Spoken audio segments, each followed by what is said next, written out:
Talk a little bit about what I call the story of Bowlesville. Kind of a goofy sounding place, but it's a city that's built like a bowl. Okay, and it rains and it rains and it rains and it rains all the time, and it floods. Okay, and the people in Bowlesville are very well-meaning and they want the flooding to stop. So what they've done is built a lot of really, really big containers that they rush out and collect a lot of rainwater, bring it in before all the city folk and say, look at everything we're doing. We collected all this rain, we're protecting ourselves. Well, guess what? Everything's still flooding because despite how much rain they were able to collect in these containers and bring them and show everybody else, the rain's still coming and they're still missing all that rain out there. That's a little bit symbolic of what we're doing with child predators these days. We're going out and catching them. Police officers, investigators, prosecutors are great at catching them after they've hurt kids, putting them away for incredibly long periods of time in prison so they can't do it again. But guess what? Just like in Bowlesville, where they miss all that rain that's still coming down, we're missing all sorts of child predators. They're still out there. The only thing you can do in Bowlesville to change the fact that it floods all the time is to either stop the rain, and that's not going to happen, or change the landscape. We're never going to stop the fact that there are people who want to prey on kids, but we sure can change the landscape. And that's what this program's all about, changing the landscape. As a child, if they're navigating by radar, all they know and the only criteria that upon which they decide whether to do something is it A, going to get me in trouble, and B, are my friends doing it? And that's unfortunately how a lot of kids these days navigate through life. Are my kids doing it? Are my friends doing it? Okay, cool. Must be a cool thing to do. Am I going to get in trouble? No. Cool. Let's go do it. Again, the same kids that are going to go and meet the stranger.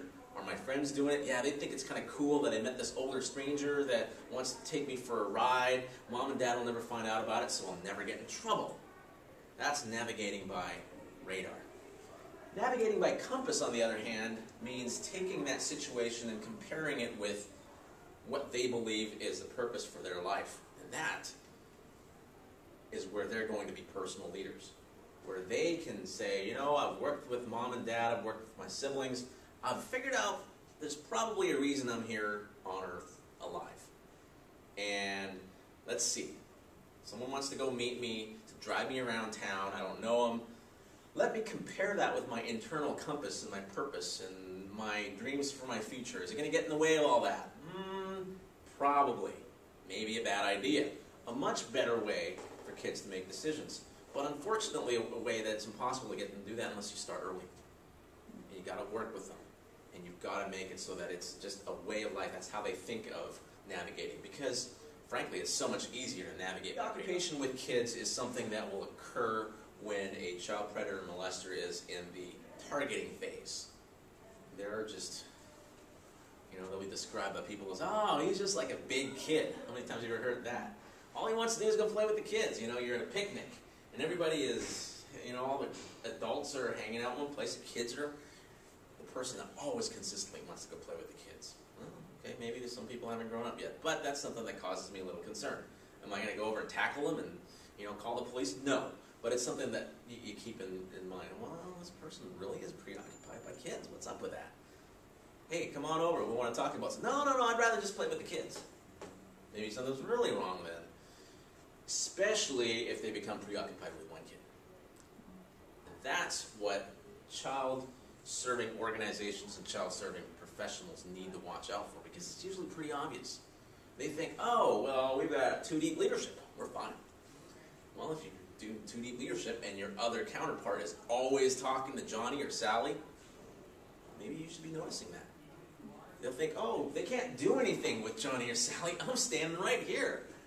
That's fine. Except maybe they're over the corner saying, hey, Johnny, when we're done here, don't walk home. Walk the other way. Go to the bus stop.